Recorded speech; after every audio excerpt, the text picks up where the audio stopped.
Okay. So आतापर्यंत आपण unit 1 आणि युनिट 2 बघितला, ज्यामध्ये डिफरंट ऑपरेशन बघितले. तुम्हाला युनिट 1 हा 14 मार्क्सला येणार, युनिट 2 14 मार्क्सला येणार.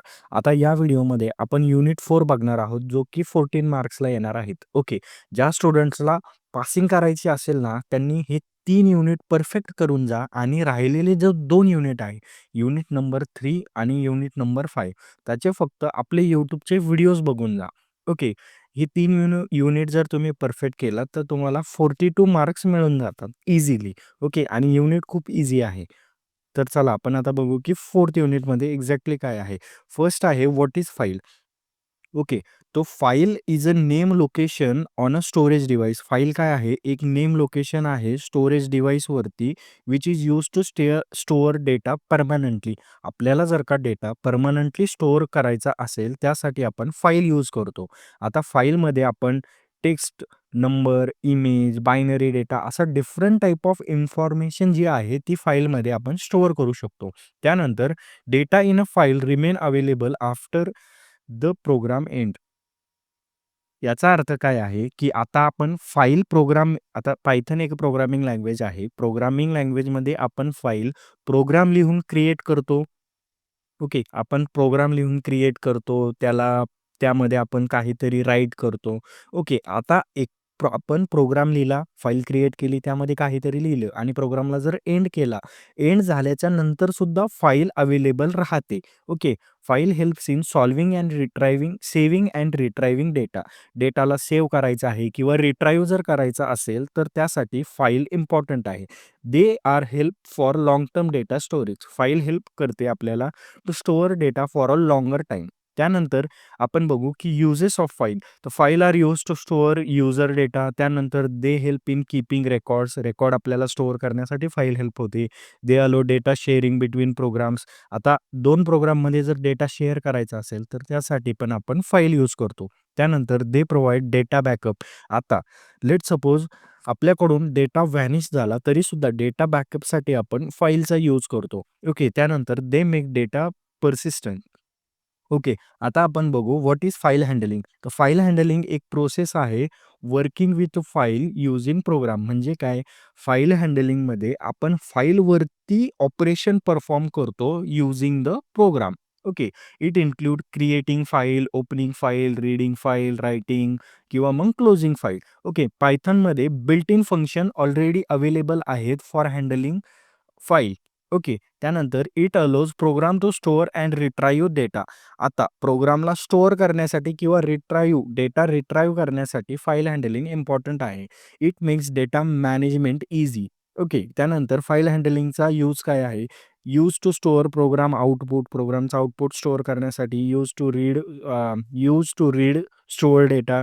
स्टोअर डेटा आपल्याला रीड करण्यासाठी आपण ऑपरेशन करतो. त्यानंतर अपडेट, रेकॉर्डला जर अपडेट करायचं, त्यानंतर डेटा प्रोसेस करायचा असेल, बॅकअप करायचा असेल किंवा लॉगिंग करायचं असेल.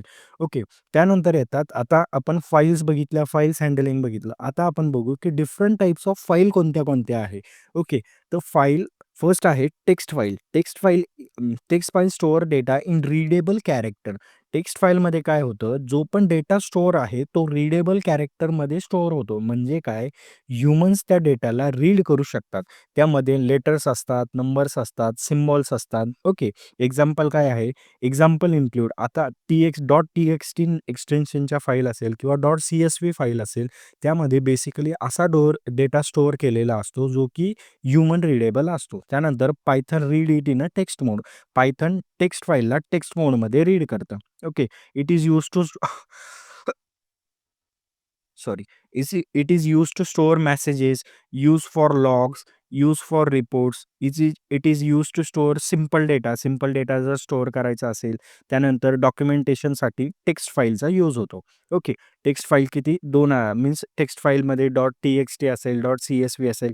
ज्या फाईल्स ह्युमन रीड करू शकतात, त्याला आपण टेक्स्ट फाईल म्हणतो.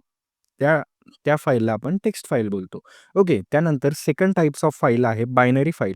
आता बायनरी फाईलमध्ये डेटा स्टोअर होतो बायनरी फॉर्मॅटमध्ये. मीन्स काय 0 आणि 1च्या फॉर्मॅटमध्ये डेटा स्टोअर केलेला असतो. It is not readable directly by human. Means माणसाला आता हे 1010 बघून कायच कळणार आहे. ओके. तर त्या रिलेबल नसत्या ह्युमन्सकडून. त्यानंतर it is used to store images. आता इमेज असेल, ऑडिओ असेल, व्हिडिओ असेल, ते स्टोअर करण्यासाठी आपण बायनरी फाईल यूज करतो. हे बघा, एक गोष्ट लक्षात ठेवा, की इमेज बघणं वेगळी गोष्ट आहे, ऑडिओ ऐकणं वेगळी गोष्ट आहे, बट त्याला रीड करणं इज डिफरंट. आणि आपण बायनरी फाईलला रीड करू शकत नाही. Okay. It store data in exact form जसाच्या तसा डेटा स्टोअर होतो बायनरी फाईलमध्ये. It is open in binary mode. आता जसं टेक्स्ट फाईल ओपन होतात टेक्स्ट मोडमध्ये, तसंच बायनरी फाईल ओपन होतात बायनरी मोडमध्ये. ओके. त्यानंतर binary file are use to store images, use for videos, use for audio files, use for software files, use for data security. त्यानंतर आहे file path.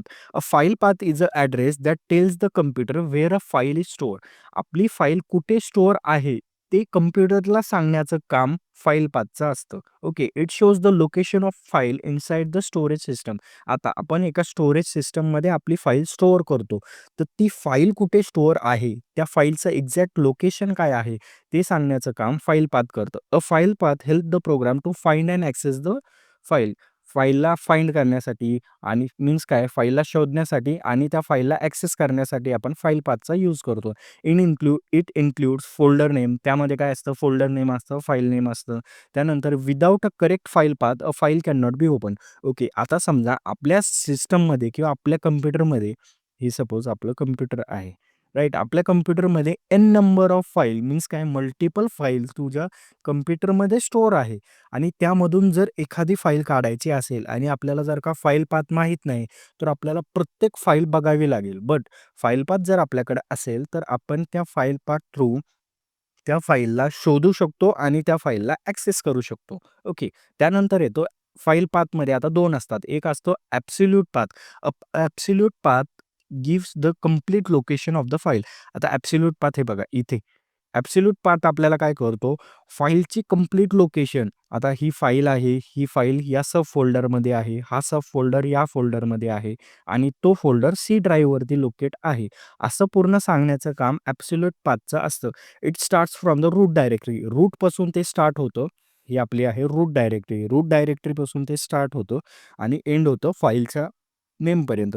It includes all the folder to reach the file. Means एका specific फाईलला आपल्याला जर reach करायचं असेल, तर तिथे पूर्ण फोल्डर्स आणि त्याचा पूर्ण प्रॉपर पाथ दिलेला असतो. Okay. It is independent of a current directory. It always point to the same file. हे पॉइंट करतं सेम फाईलवरती.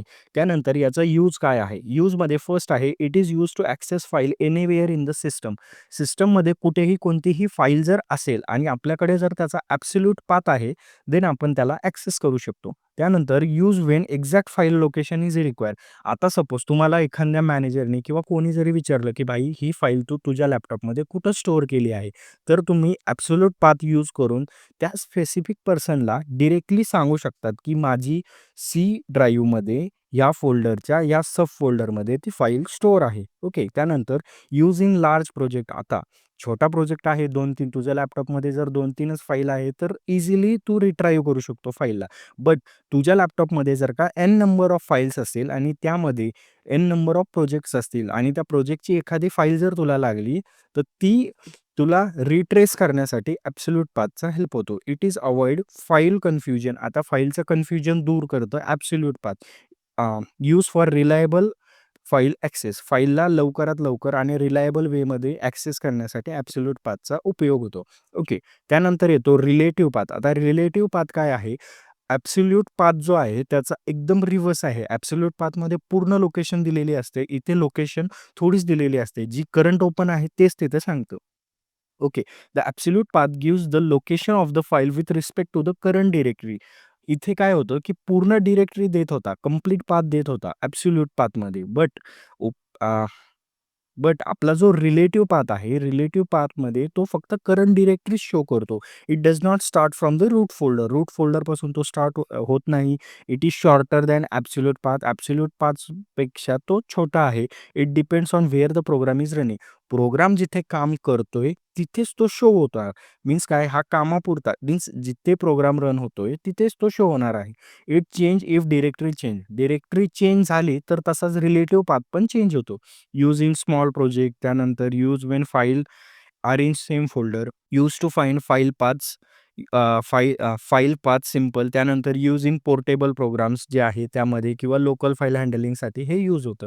त्यानंतर आता इथे बघा, आपण ॲब्सोल्यूट पाथमध्ये काय केलं, पूर्ण दिलेलं होतं की कुठे-कुठे ती फाईल आपली स्टोअर आहे. बट रिलेटिव्ह पाथमध्ये आपण फक्त फाईलचं नेम किंवा मग ती कोणत्या डिरेक्टरीमध्ये आहे तेवढंच शो करतो. ओके. आता येणार आहे opening and closing a file. Opening a file means making a file available for reading and writing. आता आपल्याला जर का फाईल ओपन केली, आपण रीड अँड राईट ऑपरेशन जर परफॉर्म करायचं असेल, त्यासाठी आपल्याला फाईल ओपन करावी लागते. It connect the file with the with program. आता आपण जेव्हा फाईलला ओपन करतो, फाईलला ओपन केल्याच्या नंतर ती फाईल ऑटोमॅटिकली आपल्या प्रोग्रामसोबत कनेक्ट होते. Closing a file means releasing the file from the program. आता आपण जर एखाद्या फाईलला क्लोज केलं, मीन्स ती प्रोग्रामपासून कटली आहे, मीन्स प्रोग्रामचा आणि तिचा संबंध राहिलेला नाही. परत जेव्हा आपण ओपन करणार तेव्हा ती परत रिकनेक्ट होते. Okay. It saves data properly and frees memory. Close केल्याच्या नंतर डेटा प्रॉपरली सेव्ह होतो आणि जी पण आपण मेमरी घेतलेली आहे ती फ्री होते. Every open file should be close after use. प्रत्येक ओपन फाईलला आपण क्लोज करायला पाहिजे. ओके. त्यानंतर आपण बघू opening uses. Opening allows reading and writing data. ओपनिंगमध्ये रीडिंग अँड रायटिंग डेटा होतो. Closing ensure data is save correctly. त्यानंतर इट अव्हॉइड डेटा लॉस. क्लोजिंगमुळे डेटा लॉस होणार नाही. It release system resources.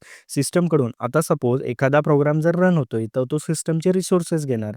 Okay. But आपण फाईल क्लोज केली, programme पण end होणार. प्रोग्राम एंड झाल्याच्या नंतर सिस्टमचे रिसोर्सेस आपण रिलीज करतो. It it prevent file corruption. फाईलला करप्ट होण्यापासून वाचवण्यासाठी आपल्याला फाईलला क्लोज करणं इम्पॉर्टंट आहे. आता इथे एक एक्झाम्पल बघू. सगळ्यात अगोदर आपण एक sample.txt नावाची फाईल ओपन केलेली आहे इन राईट फॉर्मॅट. राईट हा डब्ल्यू इंडिकेट करतो की आपण फाईल कोणत्या फॉर्ममध्ये ओपन केलेली आहे. त्यानंतर आपण त्यामध्ये एफ डॉट राईट मीन्स एक वेलकम टू फाईल हँडलिंग हे सेंटेन्स राईट केलंय. आपण कुठे राईट केलंय? sample.txt ही फाईल सगळ्यात अगोदर आपण ओपन केली राईट फॉर्मॅटमध्ये. त्यानंतर वेलकम टू फाईल हँडलिंग हा टेक्स्ट त्या फाईलमध्ये लिहिला आणि फाईलला एफ डॉट क्लोजनी क्लोज केलं. त्यानंतर आपण F is equals to open sample dot T X T. आता sample dot T X T आपण फाईल ओपन केलेली आहे, बट आपण ती आता रीड फॉर्मॅटमध्ये ओपन केली आहे. मीन्स काय, आता आपण ती राईट करू शकत नाही, त्या फाईलमध्ये डेटा इन्सर्ट करू शकत नाही. आपण फक्त तो डेटा रीड करतोय आणि print F dot read. F dot read केल्याच्या नंतर आपल्याला आउटपुट येणार आहे वेलकम टू फाईल हँडलिंग. त्यानंतर परत आपण फाईलला क्लोज केलं एफ डॉट क्लोजनी. ओके. आता file file opening for reading and writing. आता यामध्ये आपण कोणते मोड यूज करतो. आता इथे आपण दोन मोड यूज केले. फर्स्ट आहे राईट, सेकंड आहे रीड. आता टेक्स्ट फाईलला ओपन केल्याच्या नंतर रीडिंग अँड रायटिंगसाठी कोणते मोड अवेलेबल आहे ते आपण बघू. फर्स्ट आहे आर. आर म्हणजे काय असतं माहिती आहे का? कोणत्याही फाईल हँडलिंगमध्ये आर जर आलं तर आर यूज होतं रीडसाठी. आर प्लस जर तुमच्याकडे आलेलं असेल तर ते आहे रीड अँड राईटसाठी. ओके. डब्ल्यू आहे तुम्हाला राईटसाठी. त्यानंतर डब्ल्यू प्लस जर असेल, डब्ल्यू प्लस आहे तुमचं राईट आणि रीड ऑपरेशनसाठी. त्यानंतर आहे ए. ए म्हणजे अपेंड. अपेंड म्हणजे open files to add data at the end. जर आपल्याला डेटा एंडला ॲड करायचा असेल तर आपण अपेंड यूज करतो. Create file if not present. आता समजा एखादी A1 नावाची जर फाईल अवेलेबल असेल आणि मी जर का ती फाईल अपेंडमध्ये जर ओपन केली आणि त्यामध्ये जर डेटा काही इन्सर्ट केला तर तो ह्या एच्या लास्टला प्रिंट होणार. A1 फाईलच्या लास्टला प्रिंट होणार. बट जर सपोज माझ्याकडे A1 फाईल अवेलेबलच नव्हती, तर क्रिएट करते ती फाईल. अपेंड फंक्शन ती फाईल ऑटोमॅटिकली क्रिएट करतं. त्यानंतर येतं ए प्लस अपेंड आणि रीड करतं. Open file for appending and reading. Okay. त्यानंतर आपण बघू की आता बायनरी फाईल. आता आपण बघितले की टेक्स्ट फाईलमध्ये ऑपरेशन परफॉर्म करण्याचे मोड. आता आपण बघूयात की बायनरी फाईलमध्ये काय-काय आहे. ओके. सिंपल आहे. जे पण टेक्स्ट फॉर्मॅटमध्ये आहे ना, तेच सेम आहे. फक्त आरच्या नंतर बी. जर सिंपल आर असेल तर टेक्स्ट फाईल आपण ओपन करून रीड किंवा राईट करतोय. त्यानंतर जर आरच्या सोबत बी लिहिलेलं असेल, प्रत्येक जागेवरती बी लिहिलेलं आहे. तुम्ही एक गोष्ट इथे प्रॉपर बघा. ओके. आता आर-बी म्हणजे काय? इकडे आर म्हणजे रीड होतं, आर-बी म्हणजे रीड बायनरी. आर-बी प्लस म्हणजे तिकडे रीड अँड राईट होतं, इथे रीड अँड राईट बायनरी. डब्ल्यू-बी म्हणजे राईट होतं, राईट बायनरी.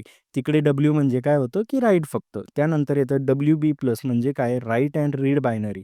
त्यानंतर ए-बी, ए-बी म्हणजे अपेंड बायनरी फाईल. त्यानंतर ए-बी प्लस म्हणजे अपेंड अँड रीड. ओके. त्यानंतर आता आपण बघू what is file position. File position म्हणजे काय असतं?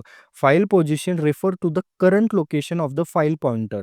आता समजा एखादी फाईल आहे, राइट? आता ही सपोज फाईल आहे, त्यामध्ये आपण जर का असा डेटा प्लेस केलेला असेल, A, B, C, D, E, F, G, H, I, J असा काहीतरी डेटा पुट केलेला आहे.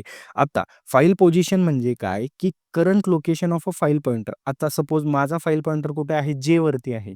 ओके. तर ते आहे फाईल पोझिशन मीन्स काय, की आता आपण कुठे लिहितोय. Okay. The file pointer moves to the as data is read and return.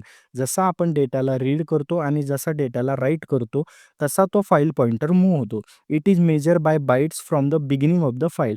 फाईलच्या बिगिनिंगपासून आपण कॅल्क्युलेट करतो in bytes. Okay. It helps in controlling file access. File ॲक्सेसला कंट्रोल करण्यासाठी आपण फाईल पोझिशन यूज करतो. ओके. आता आपण बघू फाईल पोझिशनचे uses. Use to know where data is being written, read or written. Okay. Data कुठे रीड केलाय किंवा कुठे राईट केलाय ते जाणून घेण्यासाठी फाईल पोझिशन इम्पॉर्टंट आहे. Use to make a specific location in a file. Okay. आपल्याला जर का एखाद्या स्पेसिफिक लोकेशनवरती मूव्ह करायचं असेल, तर फाईल पोझिशन इम्पॉर्टंट आहे. Use to read data. आपल्याला जर का डेटा परत वाचायचा असेल, त्यासाठी फाईल पोझिशन इम्पॉर्टंट आहे. Use to read the data. डेटाला जर का आपल्याला परत वाचायचा असेल, त्यासाठी फाईल पोझिशन इम्पॉर्टंट आहे. Use to skip unwanted data. आता अनवॉन्टेड डेटा मला स्किप करायचं, की भाई मला ही गोष्ट वाचायचीच नाहीये, तर स्किप करण्यासाठी पण फाईल पोझिशन इम्पॉर्टंट आहे. त्यानंतर use in random file access. Random फाईलला जर ॲक्सेस करायचा असेल, त्यासाठी फाईल पोझिशन इम्पॉर्टंट आहे. आता आपण बघू सीक मेथड. सीक मेथड काय आहे? Seek method is used to move the file pointer. आता फाईल पॉइंटरला आपल्याला एखाद्या स्पेसिफिक पोझिशनवरती जर का मूव्ह करायचं असेल, तर त्यासाठी आपण सीक मेथड नावाची एक मेथड यूज करतो. Okay. It change the current file location. आता फाईलची करंट लोकेशन चेंज होते. त्यानंतर it allows random excess of data. डेटाला जर आपल्याला रँडमली घ्यायचंय, आता सपोज एखादी फाईल आहे. ओके. ही समजा फाईल आहे. त्यामध्ये ए, बी, सी, डी त्यानंतर E, F, G, H, I, J, K आणि एल असं लिहिलेलं असेल. तर सीक मेथडनी मला सपोज जर एचला रँडमली ॲक्सेस करायचा असेल, तर मी सीक एच टाकणार. मीन्स काय सीक आणि त्या पोझिशन टाकणार सॉरी सीक आणि पोझिशन टाकणार, ज्यामुळे की एच मला डायरेक्टली ॲक्सेस करता येईल. It works with byte position. Okay. बीटच्या पोझिशनच्या हिशोबाने ते वर्क करतं. It is useful for skipping data. आता काय मला डायरेक्टली एच जर ॲक्सेस करायचा आहे आणि मला हे ए-बी-सी-डी, ई-एफ-जी जर स्किप करायचं, तर त्यासाठी पण सीक मेथडच यूज होते. Use to jump to another location. आता ए-बी-सी-डी म्हणजे काय डेटा लिहिलेला नाहीये. जर सपोज भरपूर याच्यामध्ये डिफरंट डेटा असेल. आता मला जर का डायरेक्टली जंप करायचं आहे कोणत्या पण लोकेशनवरती फाईलमध्ये, तर मी सीक मेथड यूज करतो. Use to read the data. डेटाला जर मला परत रीड करायचं असेल, त्यासाठी सीक मेथड यूज होते. त्यानंतर use to overwrite the data. डेटाला जर ओव्हरराईट करायचं असेल, त्यासाठी सीक मेथड यूज होते. Use to skip unwanted path. आता हा अनवॉन्टेड पाथ मला जर का वाटलं, की भाई हा मला नाही रीड करायचा, तर मग ते अनवॉन्टेड पाथ स्किप करण्यासाठी पण आपण सीक मेथड यूज करतो. Use in binary file handling. Seek method काय आहे माहिती आहे का? युजुअली यूज होते बायनरी फाईल हँडलिंगमध्ये. ओके. आता आपण बघू टेल मेथड. आता टेल मेथड काय यूज होते? Tell method is use to return current position of a file pointer. File पॉइंटरचा करंट पोझिशन कुठे आहे, ते रिटर्न करण्यासाठी आपण टेल मेथडचा यूज करतो. The tell method where the next read or write operation will perform. Tell method आपल्याला सांगते की नेक्स्ट रीड किंवा राईट ऑपरेशन कुठे परफॉर्म होतोय. It gives the position in bytes. बाइट्समध्ये ते आपल्याला पोझिशन देतं. ओके. त्यानंतर it is useful for tracking file movement. आता आपण कुठे आहे, कुठे वाचतोय हे सगळं ट्रॅक करायला कोण हेल्प करतं आपल्याला? तर टेल मेथड हेल्प करतं. त्यानंतर it helps in debugging file operation. एखाद्या आपल्याला जर का डिबग ऑपरेशन परफॉर्म करायचं असेल किंवा फाईलमध्ये जर डिबगिंग करायची असेल, तर त्यासाठी टेल मेथडचा यूज होतो. आपण आता बघू uses of tell method. It is used to find current location. त्यानंतर use before and after seek. सीकच्या नंतर किंवा अगोदर आपण टेल मेथड यूज करतो. यूज इन फाईल नेव्हिगेशन, फाईलला नेव्हिगेट करायचं आहे आपल्याला त्यासाठी. त्यानंतर डेटाला आपल्याला जर का ट्रॅक करायचं असेल, तर त्या डेटा ट्रॅकिंगसाठी पण आपण टेल मेथड यूज करतो. Use in large file handling, large file हँडलिंगमध्ये आपण टेल मेथडचा जास्त उपयोग करतो. आता आपण सीक मेथड बघितलं. आता सीक मेथडचा सिंटॅक्स काय होतं? सीक मेथडचा सिंटॅक्स आहे फाईल ऑब्जेक्ट डॉट सीक आणि आपण एक पोझिशन त्याला पास करतोय. मीन्स काय 0 जर पोझिशन मी पास केली, 0 पोझिशन पास केल्याच्या नंतर जो फाईलचा पॉइंटर आहे, ओके. समजा मी जर 0 पोझिशन पास केली, ही आहे आपली पोझिशन, POSITION पोझिशन आणि तो जर का 6th पोझिशनवरती असेल, तर सीक मेथडने तो डायरेक्टली 0th पोझिशनवरती येणार. Seek method is used to move the file pointer to the specific byte position. एखाद्या स्पेसिफिक बाईट पोझिशनवरती जर का मला फाईलचा पॉइंटर आणायचा असेल, त्यासाठी मी सीक मेथड यूज करेल. It change where the next read or write operation will be perform. It changes when the next read and write operation. आता समोरचं रीड आणि राईट ऑपरेशन कुठे परफॉर्म करायचं आहे. माझा फाईल पॉइंटर 6 वरती होता, बट आता मला वाटलं की मला next read and write operation 0th पोझिशनवरती करायचं. मग मी काय करणार, सीक आणि 0 टाकणार. 6 टाकलं, फाईल पॉइंटर स्विच झाला 0 वरती. Okay, it allows jumping to any location, कोणत्याही स्पेसिफिक. जसं आपण मी आता 6 वरतून डायरेक्टली जम्प केलं 0 वरती, तसं जम्प करण्यासाठी आपण सीक मेथडचा यूज होतो. त्यानंतर it is use for random excess of file data. File डेटामध्ये आपल्याला रँडमली कोणताही डेटा एलिमेंट जर ॲक्सेस करायचा असेल, तर त्यासाठी आपण सीक मेथडचा यूज करतो. आता टेल मेथडचा सिंटॅक्स बघूयात आपण. टेल मेथडचा सिंटॅक्स आहे file object dot tell. Tell return the current position. माझा माझा स्पेसिफिक पॉइंटर कोणत्या पोझिशनवरती आहे ते रिटर्न करण्यासाठी आपण टेल मेथड यूज करतो. त्यानंतर tell return the current position of the file. त्यानंतर it shows how many bytes have been read or return from the start of the file. आता इथे जर मी बघितलं एफ डॉट राईट जर का लिहिलेलं आहे, एफ डॉट राईट मीन्स काय, मी फाईलमध्ये लिहिलेलं आहे पायथन, PYTHON पायथन. ओके, आणि माझं स्पेसिफिक आता करंट पॉइंटर कुठे असणार आहे, एन वरती. आता हा झाला 1, हा झाला 2, हा झाला 3, हा 4, हा 5, सॉरी, हा आहे आपला 5 आणि 6. तर टेल मेथड मला काय आउटपुट देणार, 6 आउटपुट देणार. ओके, टेल मेथड मला आउटपुट देणार आहे 6. मीन्स काय, ते डिफाईन करतं की माझा आता पॉइंटर कुठे आहे. Okay, the value returns where the next operation will begin. Next operation कुठे होणार आहे, तर 6 वरती होणार आहे, राईट. 6च्या नंतर. त्यानंतर it helps in tracking the movement inside a file. फाईलच्या आतमध्ये मूव्हमेंट जर ट्रॅक करायची असेल, त्यासाठी आपण सीक आणि टेल नावाच्या 2 मेथड यूज करतो. त्यानंतर आता आपण बघू renaming and deleting a file. एखाद्या फाईलला रिनेम करायचं असेल किंवा डिलीट करायचं असेल मीन्स काय? Okay, renaming a file means changing a name of an existing file. एखादी फाईल आहे, आता माझ्याकडे सपोज विशाल.txt नावाची एक फाईल आहे. ओके, आणि आता मला वाटलं की नाही, मला विशाल.txt नाही, याचं नेम चेंज करायचं आहे आणि ते टाकायचं आहे abc.txt. तर abc.txt चेंज करण्यासाठी आपण रिनेम नावाचं एक फंक्शन यूज करतो. ओके, त्यानंतर deleting a file means moving a file permanently from the storage. आता जर सपोज एक स्टोरेज आहे, एक स्टोरेजचा बॉक्स आहे. त्या स्टोरेजच्या बॉक्समधून जर मी एखादा टॉय काढूनच फेकला, मीन्स डिलीट केलाय, तर तो त्या स्टोरेजच्या बॉक्समध्ये राहणार आहे का? तर नाही. Okay, the Python provide functions to perform both the operation. Means काय, रिनेम करण्यासाठी आणि डिलीट करण्यासाठी पायथनमध्ये ऑलरेडी ऑपरेशन्स आहेत, ऑलरेडी फंक्शन्स आहेत. Okay, this operations are done using OS model. OS मॉडेलचा यूज करतो आपण to do renaming and deleting of a file. They help in managing file. Okay, आता आपण बघू यूज टू ऑर्गनाइज फाईल. फाईलला organize करण्यासाठी आपण रिनेम किंवा डिलीट करतो. त्यानंतर use to update file name. File name जर अपडेट करायचं तर रिनेम नावाचा आपण मेथड यूज करतो. त्यानंतर use to remove unwanted file. आता एखादी फाईल मला गरजेचीच नाही आहे, तिने उगाच माझी जागा घेऊन ठेवलेली आहे किंवा आपल्या स्टोरेजमध्ये त्याने स्पेस घेतलाय, तर ती फाईल डिलीट करण्यासाठी आपण डिलीट यूज करतो. ओके, त्यानंतर यूज इन मॅनेज स्टोरेज. स्टोरेजला जर मॅनेज करायचं त्यासाठी पण आपण डिलीट मेथड यूज करतो. त्यानंतर यूज इन ऑटोमेशन. ऑटोमेशनसाठी आपण renaming and deleting file use करतो. ओके, आता आपण सिंटॅक्स बघू. OS नावाचं जे मी आत्ता लास्टला तुम्हाला बोललो.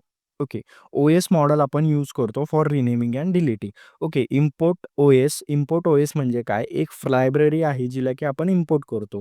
प्रीडिफाईनच आहे हे सगळं. ओके, आता सिंटॅक्स काय आहे? OS dot rename.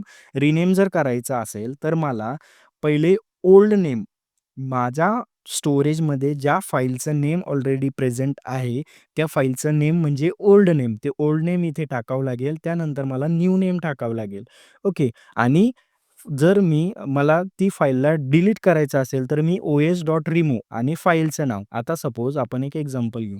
ओके. आता सपोज माझ्याकडे एक विशाल.txt नावाची फाईल अवेलेबल आहे. ओके. मला जर तिला रिनेम करायचं, तर मी काय करणार os.rename os.rename just a os.rename आणि रिनेममध्ये अगोदर काय, जी फाईल अवेलेबल आहे, माझ्याकडे कोणती अवेलेबल आहे, विशाल.txt मी घेतलं.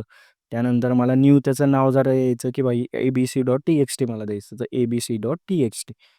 ओके. तर आपण अशा प्रकारे फाईलला रिनेम करू शकतो. आता मला जर फाईलला डायरेक्टली डिलीट करायचं असेल, तर डिलीट करण्यासाठी मी काय करतो, os.delete नावाचं os.remove नावाचं एक ऑपरेशन os.remove. आता मी फाईलचं नेम चेंज केलंय. मीन्स मी पहिले काय होतं, एका डेटा स्टोरेजमध्ये विशाल.txt होती. आता तिला रिनेम केलं abc.txt. आता मला वाटलं की ती abc.txt फाईल मला उडवून टाकायची, मीन्स डिलीट करायची. मी काय करणार os.remove आणि त्या फाईलचं नेम जे की आहे abc.txt. abc.txt. ओके. तर अशा प्रकारे आपण रिनेम आणि डिलीट ऑपरेशन फाईलवरती परफॉर्म करू शकतो. त्यानंतर आता फाईल हँडलिंग मेथड्स आपण बघू. फाईल हँडलिंग मेथडमध्ये राईट मेथड यूज होते to write the text. Okay. त्यानंतर राईट लाईन्स म्हणजे राईट मल्टिपल लाईन. आता राईट टेक्स्ट म्हणजे काय? Write a string into a file. एक स्पेसिफिक आपण स्ट्रिंग लिहिली. It overwrite data from a current position. Current पोझिशनच्या नंतर तो डेटा ॲड होत जातो. राईट लाईन्समध्ये काय होतं? मल्टिपल लाईन आपण राईट करू शकतो. Writes a list of string into a file without adding new lines automatically. Okay. इथे काय होतं माहिती आहे का? आपल्या आपल्याला जर का मल्टिपल लाईन आपल्याला ॲड करायच्या असतील फाईलमध्ये, तर आपण राईट लाईन्स नावाची मेथड यूज करतो. ओके. त्यानंतर रीड नावाची मेथडनी रीड एंटायर फाईल. आपल्याला जर का एंटायर फाईल रीड करायची असेल, मीन्स काय की फाईलचा ऑल डेटा जर आपल्याला रीड करायचा असेल, तर त्यासाठी आपण रीड नावाची मेथड यूज करतो. त्यानंतर आहे read lines. Read all the lines and return them as a list. आपल्याला जर का मल्टिपल लाईन रीड करायच्या असेल, तर त्यासाठी रीड लाईन्स नावाची मेथड आपण यूज करू शकतो. त्यानंतर रीड एंड म्हणजे काय? Read specific character. ओके. आता आपल्याला एखादं स्पेसिफिक कॅरेक्टर किंवा स्पेसिफिक एखादं सेंटेन्स रीड करायचं असेल, तर आपण रीड एन नावाची मेथड यूज करतो. Read n number of character from a file. त्यानंतर क्लोज. आता क्लोज म्हणजे काय? क्लोज यूज करतो आपण फाईलला क्लोज करण्यासाठी. फाईलला बंद करायचं. इथे आपण फाईलला डिलीट करत नाही. क्लोजमध्ये आपण फाईलला फक्त बंद करतोय. ओके. त्यानंतर आहे सीक. Sick position. आता सीक पोझिशन म्हणजे काय करतो? आपल्याला पॉइंटर जर मूव्ह करायचा असेल, जसं आपण आता रिसेंटली बघितलं. Moves the file pointer to a given position. आता एखाद्या स्पेसिफिक पोझिशनवरती जर का फाईलचा पॉइंटर मूव्ह करायचा असेल, तर त्यासाठी आपण सीक नावाची एक मेथड यूज करतो. ओके. त्यानंतर येतं टेल, शो पोझिशन. आता आपला फाईल पॉइंटर कोणत्या पोझिशनवरती आहे किंवा रीड अँड राईट ऑपरेशन कुठे होत आहेत, ते बघण्यासाठी आपण टेल नावाची एक मेथड यूज करतो. ओके. त्यानंतर आहे व्हॉट इज डिक्शनरी. आता डिक्शनरी म्हणजे काय? A dictionary in a Python is a collection of data stored in की व्हॅल्यू पेअर. जसं आपण युनिट 2 मध्ये बघितलं, की डिक्शनरी काय आहे? Dictionary in Python is a collection of data. Data collect केलेला आहे in a key value pair. Okay. Each key is unique and used to access its value. सगळ्या की ज्या आहेत त्या सगळ्या युनिक असतात. मीन्स काय? इथे डुप्लिकेशन चालणार नाही. Okay. Dictionaries are using curly braces. Curly braces use करतो आपण डिक्शनरीला ॲक्सेस करण्यासाठी किंवा डिक्शनरी राईट वगैरे करण्यासाठी. त्यानंतर they R unordered and changeable data. Means काय? हा डिक्शनरी जे आहे ते म्युटेबल आहे. आपण डेटा त्याला चेंज करू शकतो आणि डिक्शनरी ही अनऑर्डर आहे. त्यानंतर they are use to store related information. Related information म्हणजे काय? आता नेम जर की असेल माझी, तर मी नेममध्ये माझ्या गावाचं नाव किंवा मग नेम जर दिलेला आहे. ओके. मला विचारलं, की "तुझं नाव काय आहे?" मी माझ्या गावाचं नाव टाकणार आहे का? किंवा माझा मोबाईल नंबर टाकणार आहे का? तर नाही. मीन्स काय रिलेटेबल डेटा नेममध्ये मी माझं नेम टाकणार. ओके. नेममध्ये मी माझं असं नेम टाकेल, की विशाल. ओके. असा जर आपल्याला डेटा कर्ली ब्रेसेसमध्ये स्टोअर केलेला दिसला, मीन्स ते काय आहे? डिक्शनरी आहे. ओके. त्यानंतर येतं क्रिएटिंग डिक्शनरी. आता डिक्शनरी क्रिएट करण्यासाठी dictionary is created using curly braces with की व्हॅल्यू पेअर. आपल्याला सिंपल एक स्टुडंट नावाचा व्हेरिएबल घ्यायचा, त्यावरती एक असाइन करायचं आणि कर्ली ब्रेसेसच्या आतमध्ये जर आपण की व्हॅल्यू पेअरमध्ये जर डेटा स्टोअर केला, तर आपली डिक्शनरी एक क्रिएट होते. ओके. आता नेम घेतलाय, त्याची ही नेम झाली आपली की आणि विशाल झाला आपली व्हॅल्यू. त्यानंतर एज झाली आपली की, 21 झाली त्याची व्हॅल्यू. ओके. हे सगळं स्टोअर करतोय आपण डिक्शनरीमध्ये. आता त्याचा आउटपुट काय येणार आहे? नेम विशाल आणि एज येणार आहे 21. त्यानंतर आता आपल्याला ती जी आपण डिक्शनरी क्रिएट केली, तिला ॲक्सेस करायचा असेल, तर आपण ॲक्सेस करण्यासाठी कीचा उपयोग करतो. आता एखादी व्हॅल्यू जर मला विशाल नाव काढायचं असेल, तर त्याची जी की आहे, जी की आहे नेम, आपण ती नेम यूज करतो for accessing the dictionary. Okay. The key is written inside square braces or using get. Get function एकदा आपण यूज करतो किंवा मग स्क्वेअर ब्रॅकेटमध्ये जर आपण की लिहिली, आता इथे खाली बघा, इथे स्क्वेअर ब्रॅकेटमध्ये हे स्टुडंट काय होतं, स्टुडंट म्हणजे हा व्हेरिएबल आहे, राईट? या स्टुडंटच्या व्हेरिएबलमधला मला नेम की जी आहे, त्या नेम कीवरती काय व्हॅल्यू आहे ती ॲक्सेस करायची आहे. तर त्या नेम कीवरती विशाल नावाची व्हॅल्यू आहे. त्यानंतर येतं adding a dictionary. Adding a dictionary म्हणजे काय, की भाई मला आता एखादी नवीन डिक्शनरी किंवा नवीन एखादी की व्हॅल्यू पेअर त्यामध्ये ॲड करायची असेल, तर त्यासाठी काय काय फंक्शन आहे? Okay. The new key value pair can be added by assigning a value to a new key. म्हणजे आपण काय करतो, ज्या जी एक नवीन की घेतो. आता स्टुडंट म्हणजे काय? स्टुडंट एक व्हेरिएबल होता. त्यामध्ये मी जर का असं एक स्क्वेअर ब्रॅकेट यूज केला, त्यामध्ये ग्रेड नावाची एक की बनवली. आता ही ग्रेड काय आहे? की आणि त्यावरती डेटा स्टोअर केला. डेटा म्हणजे काय? आपला व्हॅल्यू स्टोअर केली, की ए ग्रेड मला मिळालेले आहे. त्यानंतर परत त्याला प्रिंट केलं, तर हे अगोदरच अवेलेबल होतं. त्यामध्ये नेम विशाल, एज 21 अगोदर अवेलेबल होतं. जसं आपण इथपर्यंत बघितलं. ओके. स्टार्टिंगला जेव्हा आपण क्रिएट केलं होतं, तेव्हा आपल्याकडे 2च एलिमेंट होते. त्यानंतर आपण अजून एक थर्ड एलिमेंट ग्रेड ए म्हणून ॲड केला. जेव्हा आपण त्याला प्रिंट करणार, तेव्हा आपल्याला तिन्ही एलिमेंट ॲज अन आउटपुट मिळणार. ओके. त्यानंतर येतं अपडेटिंग डिक्शनरी. आता अपडेटिंग म्हणजे काय? आपल्याला एखादी व्हॅल्यू चेंज करायची असेल, प्रेझेंट ऑन अ स्पेसिफिक की, की भाई आता मला वाटलं, की माझी एज 21 नाही, माझी एज 22 आहे. तर मग ते करण्यासाठी आपण काय करतो, पहिले तर आहे व्हेरिएबल जो की आहे स्टुडंट. स्टुडंट व्हेरिएबलवरती जी एज आहे, एज नावाची जी ही की आहे. आता एज आपली आहे की. की लिहिली स्क्वेअर ब्रॅकेटमध्ये आणि असाइन केली त्याला 22 व्हॅल्यू. म्हणजे आता ही 22 काय आहे व्हॅल्यू. मीन्स काय की 21 जी व्हॅल्यू होती ती डिस्कार्ड होणार आणि त्या जागेवरती 22 न्यू व्हॅल्यू असाइन होणार. जेव्हा आपण प्रिंट करणार नेम विशाल, आता एज पहिले काय होती 21 होती. आता ती 21 डिस्कार्ड झाली आणि 22 प्रिंट झाली. त्यानंतर ग्रेड माझा ए. ओके. आता लास्ट आहे डिलीटिंग फ्रॉम डिक्शनरी. आता आपल्याला जर का एखादी की व्हॅल्यू पेअरला जर का रिमूव्ह करायचं असेल, त्यासाठी आपण डेल किंवा पॉप नावाची मेथड यूज करतो. ओके. आता डेलमध्ये आपण काय केलं, डेल लिहिला, त्यानंतर स्टुडंट जो की आपला व्हेरिएबल नेम आहे आणि ग्रेड. आपण एक गोष्ट लक्षात ठेवा, कोणताही ऑपरेशन परफॉर्म करायचं असेल, तर आपण की यूज करतो. व्हॅल्यूशी आपल्याला काहीही घेणं-देणं नाही. की यूज करायची, ती व्हॅल्यू ॲड करा, रिमूव्ह करा, अपडेट करा, डिलीट करा. ओके. त्यानंतर आपण प्रिंट केलं. आता आपल्या मेमरीमध्ये किंवा मग आपल्या डिक्शनरीमध्ये 3 व्हॅल्यू होत्या. नेम, एज आणि ग्रेड. आपण ग्रेडला जर का डिलीट केलं, तर आपल्या मेमरीमध्ये 2च व्हॅल्यू राहिल्या, जे की आहे नेम आणि एज. ओके. आता आपण बघूयात फंक्शन्स ऑफ डिक्शनरी. डिक्शनरीवरती आपण कोणते वेगळे-वेगळे फंक्शन्स यूज करू शकतो. त्यामध्ये आहे एल-ई-एन, रिटर्न नंबर ऑफ की व्हॅल्यू पेअर, की एका स्पेसिफिक व्हेरिएबलवरती किती नंबर ऑफ एलिमेंट की व्हॅल्यू पेअर आपण स्टोअर केल्या, ते जर रिट्राईव्ह करायचं असेल, त्यासाठी आपण एल-ई-एन नावाची मेथड यूज करतो. त्यानंतर एस-टी-आर नावाची मेथड यूज करतो to convert dictionary to the string. Dictionary जर का स्ट्रिंगमध्ये कन्व्हर्ट करायचं असेल, तर एस-टी-आर नावाची मेथड यूज करतो. कॉपी ऑफ डिरेक्टरी जर कॉपी यूज करतो to create a copy of a dictionary. डिक्शनरीचं जर का मला कॉपी बनवायची, तर मी अजून मीन्स काय, एक डिक्शनरी आहे D1 नावाची आणि D1 नावाच्या डिक्शनरीची जर परत एक कॉपी बनवायची असेल D2, तर त्यासाठी मी कॉपी नावाची एक मेथड यूज करतो. त्यानंतर कीज. आता कीज काय करते, रिटर्न करतो ऑल द कीज. आता कीजमध्ये काय नेम होतं, त्यानंतर एज होती, जसं आपण लास्ट त्याच्यामध्ये बघितलं ग्रेड होते. ते जर रिटर्न करायचं असेल, तर कीज नावाची मेथड. त्यानंतर from keys, create new new dictionary from keys. Okay. त्यानंतर आहे गेट. आता गेट नावाची method return value of a given की मीन्स मी जर का नेम दिले, आता गेटच्यामध्ये जर नेम पास केले तर माझं name as an output. Okay. Name Vishal as an output आपल्याला प्रिंट होणार. त्यानंतर आहे व्हॅल्यूज. रिटर्न ऑल व्हॅल्यूज जसं की ऑल रिटर्न करते सगळ्या कीजला, तसं व्हॅल्यूज यूज करून आपण सगळ्या व्हॅल्यूजला रिटर्न करू शकतो.